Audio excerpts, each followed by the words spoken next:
All right, welcome back. The hashtag is Breakfast Daily. The WhatsApp line is 0550585832. We're going to have a conversation this morning with a fantastic person, a fantastic human being all around. And, she's a certified high performance coach. She's a human skills expert and a CEO of Dzigbordi Consulting Group. Good morning, Dzigbordi. Good morning. How are you? It's so wonderful to be in the presence of friends. Oh, wow. Yeah. I mean, like I always say, the city family is my family. I've been hanging out here for a long time. But knowing you from different spaces as well and, having to talk to you, I feel good. It's good to have you here. You're not strangers, you're friends, you're family. Right? Of course, yeah, it's always great to have family. Exactly. And I think that when we talk about wellness, a lot of people might not know the many other parts of you, but when we talk of lifestyle, when we talk of wellness, what we've listed here is very limited. It's a very limited, So even before I met Dzigbordi, I used to be her client. Okay. Exactly. Without we even meeting. Wow. So that's how far back that we go. And at a point, I was privileged to work side by side with her, and I learned so much, And it's always beautiful when you see beautiful women. Yeah. If you're not careful, you'll be tempted just to look at them superficially and think that it's all about looks and all. Yes. But the depth of what is inside her is the admiration for me. Yeah. So David and I know you very well, but for the benefit of people who probably might know you simply because of Alio, who is Dzigbordi? The many, many seasons of my life, right? Yes. Okay, so I actually started life, being born into the midst of 8. I say always 7, 8 because I didn't meet one of my brothers, but I was born amongst men. I was the last born. Okay. And then I was raised by my grandmother, who everybody, because I spent a lot of time with her. In my young days, I was beaten by my brothers every day. So I was a tomboy. Tomboy. Today, look at me. But I used to do a lot of tomboy stuff. Climb walls, climb trees, play soccer. Oh, wow. Watch soccer. I used to go to stadium. Okay. Oh, yeah. I did all of that. Scaled walls. My brothers used to scale walls, and I always got into trouble because when they scaled walls, then I scaled after them. Yeah. Because that's what I did. And then I remember fighting with them with blocks and all that stuff. But then at some point, my mother traveled and my father put me in the kitchen and said, listen, you have to cook for your brothers. And I think I was very young then, like 9 or 10 or something. Then as I started, fortunately, I had been raised, around, my mom who I had watched cook and help, and also older women at home, who were always helping my mom because my mom did. I don't know whether you know that area bar thing. My mom used to own a typical area bar where people used to come and hang out, drink, and then she used to fry like chicken and stuff. The original ones. So she had one of those. So there were a lot of people who worked with her. So I grew up around them, watching them. But when he threw me into the kitchen that time, everybody was not at home and he says, cook for your brothers and I. So he looked at me, he's like, you need to go to your grandmother. Your grandmother is going to teach you certain things. And it was the best time of my life. When I was raised by her, from the moment I entered her environment, everything changed. My grandmother is somebody who could have easily, let me say, been spoilt me because she was one of the wealthiest people at that time in her family. Yeah. She had risen from nothing. My grandmother I call semi-literate. My dad was the intelligent one. My grandmother was semi-literate. They both raised me more than my mom. I didn't spend so much time with my mom until I grew up. But what I realized is that instead of spoiling me, she just put me to work. Like in her mind, this is the young girl who is among boys and she's going to be spoiled if I don't get her. And my grandmother have to raise a woman. Exactly. Yeah. Everybody thought she was going to be, because she was a disciplinarian with everybody, but everybody thought I was going to be spoiled. From the moment I got there, she used to get up at 3 a.m. We have to be at Piccadilly Biscuits in Kolibu at 4 a.m. Okay. to pick up Piccadilly biscuits. At that time, she was a distributor. Okay. She was also a cloth distributor, and she was also selling, at the time, we call it minerals. Yeah. For ABC, so Some drinks now, So it's now club beer. Yeah. So it was club soda, ginger ale. Do you remember all the club drinks? Now it's gone. That green bottle. Yes. So that's what she was doing. So I had to just jump into the environment, and I started to learn. Wow. So I would come home, and then she'll pick that big tray, that metal tray, I don't know, throw Piccadilly biscuits and says, go and sell down the street, and everything must be finished before you come home. Are you serious? And meanwhile, this is young girl who went to Richard School, and I was coming out, and I was like, oh my God, my friends are going to see me. She said, go and sell. Yes. I mean, and she says, whatever. And it was, typically, I was just telling them when we were coming in the car, that Adabraka, this Adabraka, I know it very well because my grandmother used to live just around Calvary Baptist Church coming down. Oh, okay. So that road, I know very memories. well. I mean, I have friends who talk about it today. Like I used to go, and then I'll go, but that is when I learned my first marketing skill. So when I get to your door, then I'll tell you, I have a way. I'll start crying. My grandmother said I shouldn't come home without any this thing. Then I'll start crying. Then somebody will buy two. Then I'll go and say, oh, sir, I beg you, my grandmother. That was my marketing skill. And every time she's coming, your grandmother said you shouldn't go. But it worked because even though I was crying, they knew that like I was sincere. Exactly. Because everybody knew who she was in the area. So that was how I started. And that was my first lesson. You know, sometimes people talk about your entrepreneurship ideas, your ability to market, some of those skills. As much as we go to school to learn them, when you have them originally, I mean, at 12, 13, 14, 15, then. So that's why I picked up that's all of that for. Went to school, went to Richard School, Accra Girls School. Then I traveled out for uni. And then after I finished, I started doing my postgraduate and I went into banking.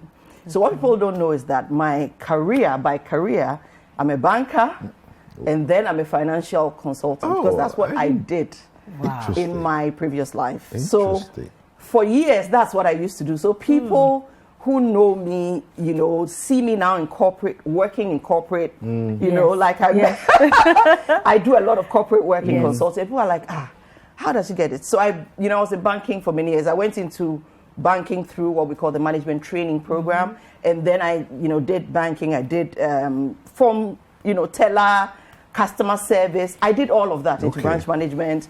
And then I went into investment banking. And then from there, I did consulting. So I was working for a consulting firm.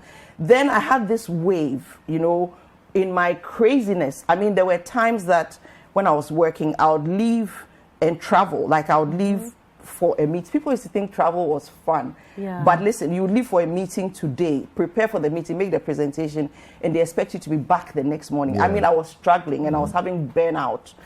And now I started talking to people around me and I realized that they were going through the same thing that I was going. But I never understood that burnout was a big thing, until I started reading about it.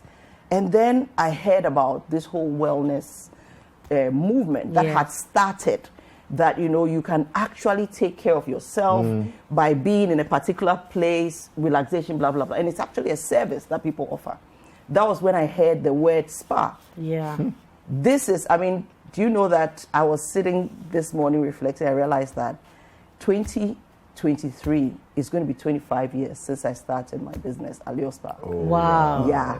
So I was surprised because I was with Aleo in 1998, 3rd August is when I opened the doors in my father's living room. Wow. Yes, that's how I started the business. So, because when I was in Ghana and I came and I was talking about spa, whenever I go somewhere, the guys will tell me, Charlie, don't come and talk about spa. Is the thing we play. What's spa? So they used to laugh. I remember my first time I went on TV in this country to go and sell the service. I said, I have this service, I have to sell. And they told me, okay, come on our show. At that time, it wasn't as sophisticated as this. It was just a simple morning show.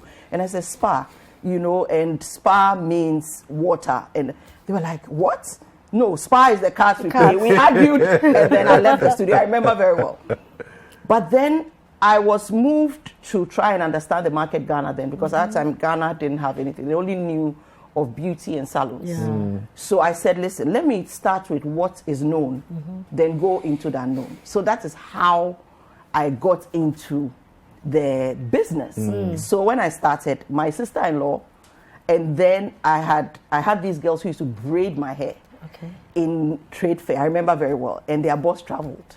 And I went to them and I said, listen, I'm trying to start something with you guys. And one of the first ones, she was like, I'll come and help you. And I just said, I'll come and help you, no business.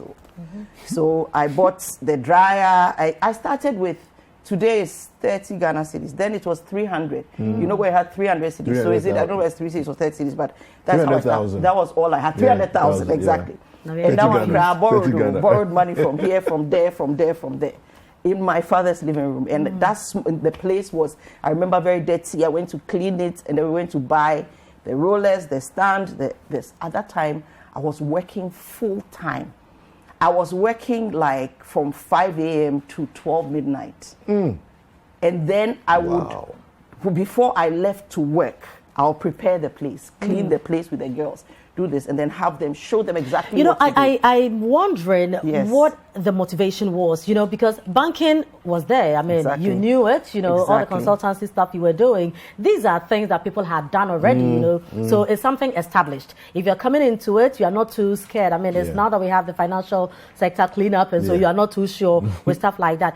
But you brought in something relatively new. What made you think, and what gave you the conviction to pursue this because it will work? Clearly because I had seen a problem happen in my own family.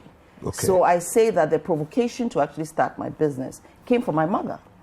Because as a young person, I saw my mother struggle because somebody had given her the wrong product. She used, and then it backfired. It created, like, my mother used to be known. I mean, I tell this to everybody. Everybody calls her an angel. In terms of beauty, people say I'm beautiful, I laugh. She was like 200 times. If I show you a picture, you'll be like, so she used to be called Bofo in Ghana, like angel. And then somebody gave her the wrong product and it affected her skin and whatever. So she went from bubbly, excited human being to losing so much confidence. I can imagine. And I grew up watching that. I grew up seeing that. And I said, never again will anything happen like this to someone. So it was in the back of my mind. But I had gone into banking as a natural progression because I'd done business and arts at school. So career, your family members will say, everybody was waiting for me to be a safe place to be. Exactly. You have to have a job. And at that time, look at me. I had been around my grandmother, entrepreneurial skills. I had all of them. And I could have just jumped into entrepreneurship. But I remember my same grandmother telling me, it's okay to have a monthly income where you know something is coming. I know you want to do this business that I'm doing, but you know how I struggled. And my grandmother would tell you her whole story. But I was never relenting. Even when she was talking about how she struggled, I still felt I could do it. Because my father was then a lawyer, and everybody thought I would go and do law. But in addition to the law, he had a distillery, he had a bakery. He had, he was doing... Entrepreneurship was everywhere around me. So around my grandmother, I was working. So I'll jump from my grandmother. When I come to my father, I was working. So I started real work at 12 years old, where I used to be left in a place to collect money, to do accounting. There's a guy, I'm still... His name is Mr. Ebua. He was in my father's office. He was the accountant. You know that one-man accountant carrying the ledger? He said, and I remember he's very ashamed. He said, "Share, who's your business was school? Business, dear, you're fine, yeah, he was a typical woman. Be a dear natural. Where your debit, where your credits." Then he started. So I didn't learn my debit and credit from the classroom. Wow. 12 years old. At that time, I was now going to Form 1. And that is when he sat me down and said, debit is what you take out with. Into be bar, Giscano. Ujia, throw credit. And I still remember till today. So even when I'm talking to finance people, today, I still remember that credit is an addition. Because when you hear credit, you always think it's something but credit is something you receive. It's something you are waiting to receive. So I know where credit goes in the ledger. I knew ledger, I knew cost accounting in my father's office, Mr. Yebua. So when I go for holidays at my grandma, I'll be using that to help my grandma's business. Because my grandma's own was very small, and my dad's own at least had accountants. So I tried to balance. So I knew that thing seed had been sown. So honestly, sitting in the office, going to banking every day, it was what I call today, now I realize, a raising necessity to, let me call it, survive, just to make sure you have something to do every day. But deep down, I knew that something else was there. You know, so from what you are saying, I'm picking something from it, mentorship. Exactly. You know, because back then you had people who you looked up to. People, so for instance, with your grandmother, I'm sure at that young age, you probably thought, this woman is troublesome. Why would she want me to go and do this? But she was building something in you that you did not know. Today, I'm sure you look back and you appreciate it. Absolutely. Today, when you look at young people around, do you find that sense of the impact of mentorship in our lives, or today we just don't care, we are just trying to find money somewhere and live large, you know? I think the thing about young people, and I spend a lot of time with them every single day, and the concept of high performance when it comes to young people is they understand that there is some struggle that goes through. I mean, generally there's an understanding. But they do not understand that there are steps and processes that will take you to get there. You see, so it's like, I know that people like teach me how to do it. And now I try to put things in very practical steps for people because I used to be this thing, but they are impatient. I used to be there. Now it makes sense. So I can relate to young people because the level of impatience to go through the processes and steps, like what I had to do, you know, in the trenches, you know. And the second thing about young people is that the other socioeconomic problems that we have that put pressure on you. So it's like, even what to eat this morning, I don't have. So why are you calling me to come and lend debits and credits? Do you understand? And we in our generation understood that. That was okay to go hungry. I have been hungry many times, even when learning. We in our generation also understood things like the fact that you don't have to look at somebody's life to copy it, okay? But they are seeing all these exposure around them, and they're saying that, listen, are you saying I should wait 5 years to get to what this young lady is doing? Look at this young lady, she's this thing. But I want to share one message today. I have come to learn, and you are all sitting on TV, so you know, the fact that a celebrity is out there, well-dressed, looking good, doesn't mean they have a dime in their pocket. Absolutely. No, it doesn't. It doesn't. Just like a human being moves around, they also, if they don't work, they don't earn. So you will see, and I tell my young ones today, you will see the biggest of us, because what? There were times in my life where everyone was looking up to me, and I had nothing. Absolutely nothing in my pocket. And I tell this story to let people understand that there were times in my business where I went bankrupt. My image, fortunately, was still out there. It was kept out there. My brand was strong. I had built such a strong brand that even in my days when I had completely failed, when I was in total depression, when I had nothing, absolutely nothing, I'm talking about I wake up and how to eat is a problem. Wow. You would still see my picture, maybe 10 years, 15 years, 20 years ago on Facebook, and you would say, wow, this woman is doing well. It is the same thing that we see about others. So what I want to remind the young people is that not everything you see is what you should be. Your difference is what you have to make what you do. So not everything you see. So we had those days, but you see, you need to work through those days and bring them up. So today when I'm mentoring, I mean, I have so many people that I work with, and most people that come into my space, they learn by the things I do.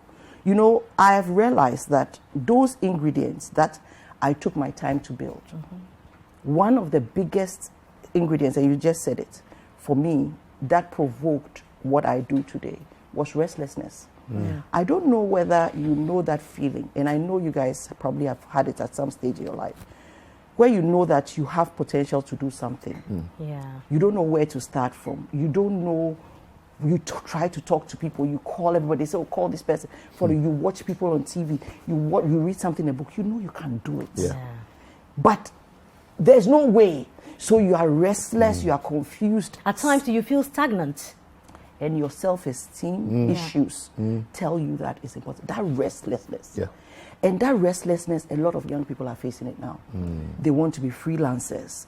They want to be photographers. They want to be makeup artists. They also want to go into the professional field. But a lot of young people out there, they want to be entrepreneurs. They feel that restlessness, that what I felt. So remember, I mean, as I tell you this story, fast forward, my father died.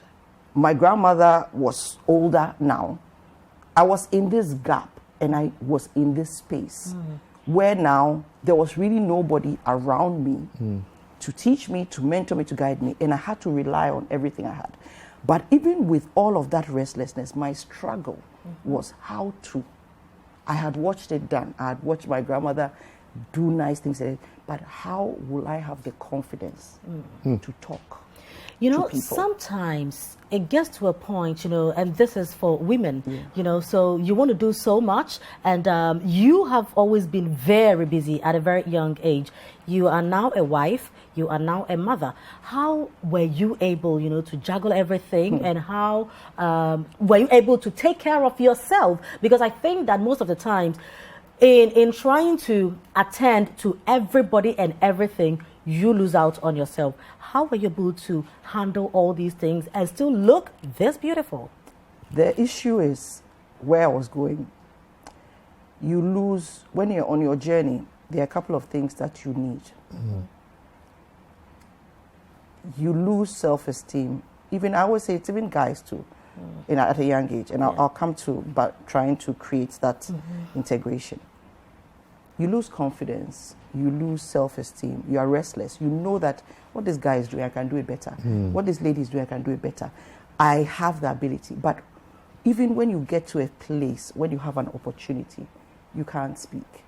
Because people thought that confidence is something that you can just naturally do. So when they are rejected once, you know, a big thing about how we are raised is that we are not raised for rejection. No, we are not. As a young person, we are not raised to be rejected. We are raised that go, push, and it will come. No. Secondly, we are not raised to be confident. We mix humility as confidence. We are not raised to be confident. Whenever you start to speak up as a child, they tell you shut up. When something happens and you ask a question, they say be quiet. Children don't speak. You try to say or contribute to a conversation. They said, you are not meant to be in this room. I grew up around that. I grew up knowing that as a child, you put your hands behind your back, you put your head down. You never look up to an adult's face. You never speak, you never ask questions. Until you are spoken to, you are there.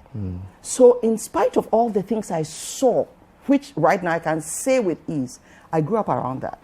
So I realized that very quickly, and that is where I was coming to, that to be able to transition, it's a skill we have to learn. And that is what the message, confidence is a skill you have to learn. So putting your hands behind your back is very good in your culture. Putting your head down to adults is very good in your culture. Just not speaking around adults, being a good listener is actually good in your culture. But your culture is a cocoon. Your culture is a space. Much bigger world out there. And as soon as you open the door, the world is there ready to reject you. So you need to realize that you are starting from a place where people are going to question you and reject you. And that is where this thing. So that is how I started business. So for months, I didn't get a client. Because I'll go and stand outside my gate and I'll watch people pass and say, this person, I'm afraid to talk to the person. I'm telling you, like, I had that. So as business people and young people coming up, trying to grow, you have to build confidence as a skill. You have to build overcoming rejection as a skill. Meaning that in the worst case scenario where, like, I enter a room like this, okay, I meet the two of you. I have the opportunity to say something. And I was just sharing with my young lady when we were coming. Okay, I want to give a comparison between 2 services I just had, and I want to give it really in the past couple of this thing. The first time I was going to have one service, this was about 3 weeks ago, and this is the young people I see every day. The person came in to have a service. They were called because my person who is my usual person who gave me the service was not around. So they invited somebody. The young person walked in. They had someone young walking behind them. Okay? As they were doing whatever service in my home, they had this person doing, what do you call it? Social media on their phone without asking permission, without saying anything. And the person didn't do such a great job. Okay? 2 weeks later, I have this person who is supposed to do something in my house at 6 a.m. They arrived there at 5:40. Okay. They did not bring anybody with them. They came in, they sat. They did not have as much as the other person has. But the way they handled themselves, with respect, did what they had to do and did an exceptional job. And I told the person, you don't need to ask me. I would give you a feedback. And I give the person this thing. But the first time I told the person, I said, you could have just come in, greeted good morning, and asked, is it okay that with what I'm doing, this person can do it? I said, just take that. It could be that person was ignorant of it. It could also be that they were not even confident enough to ask. But they wanted all the other things. And that's what I mean about shortcuts. So you need to learn the skills of asking. You need to learn the skills of saying, when somebody says no or rejects you, you don't have this. Of coming back again and again and again. You need to learn the skill of happy for us. Now, coming to your answer, what I want to say to you is that I don't believe in balance. Okay. I believe in presence. Okay. Let me explain. As a young person, mature person, if you are in a home, you are managing multi things, a family, which is the emotional part of you. You are managing your spouse or partner, who is the physical part of you, because your emotion goes to your children and this, and then the physical part of it, they need you, they need your attention, they need your physically there, and then you are managing a career which needs your capacity, which is your intelligence and your everything, your heart. Now, you have to get those moments and not be balanced. Because when you try to be balanced, you'll be overwhelmed. But when you try to be present, it's enough. Okay. So let me give you. My daughter was 3 years old. When I'm working and I go home, when she's 3 years old, what she needs of my time is put your phone down, put your work down, sit with this 3-year-old and give her 10 minutes of your time. Okay. She would leave you and run away. And you can go and do your work. Things, You do what you have to do. If you know that you are going to go to work at 5 a.m., you wake up at 3 a.m. and have that conversation with your husband at 3 a.m. Be present without anything else but them. Okay. When you get to your work, you live your life in integration of compartments, not trying to be with your husband and be on your phone and talk to your daughter and be doing social media. This thing, be present with every circumstance. The challenges would come. But what I have mentored people, coached people to do, is that when people have your full attention, time is never a problem. This is wisdom. You know, I need to be spending more time with you. So time is never a problem when people have your full Unfortunately, we've run out of time. The conversation is always so nice, you know, but you have to go. So look, we need to do this off air. No, because I had a spot and I've vacated it for far too long, so I'm coming back to take my spot in your life. Yes. You've run away too long. So we've been speaking with Dzigbordi Kwaku-Dosoo, and she's a certified high performance coach, a human skills expert, a business strategist and consultant, and also an entrepreneur. And as you can see, so much more. It's been a fun conversation. We're definitely going to engage her after. Absolutely. And you know, one thing that some messages came through. Yes, one thing that you don't know is if I ever, decide to do dreadlocks, she is my inspiration. And you do it. One thing I want to say before I leave here completely is the fact that people must remember that your personal brand is what would change your business, your life, and your future. So as much as you deal with everything else in your life, your intelligence, your competence, your knowledge, and everything, make sure that you build the human skills. I never want to remind people, I never want to forget this. And that is, you know, I just want to talk about the fact that you need to build your human skills. You need to have empathy. You need to learn the skill of confidence. You need to overcome rejection. Whatever has happened yesterday is yesterday. You need to focus on today and your future. And you need to let people buy you as a person. It's very key. And if every time I get the opportunity, I have to say it. Your personal brand is everything.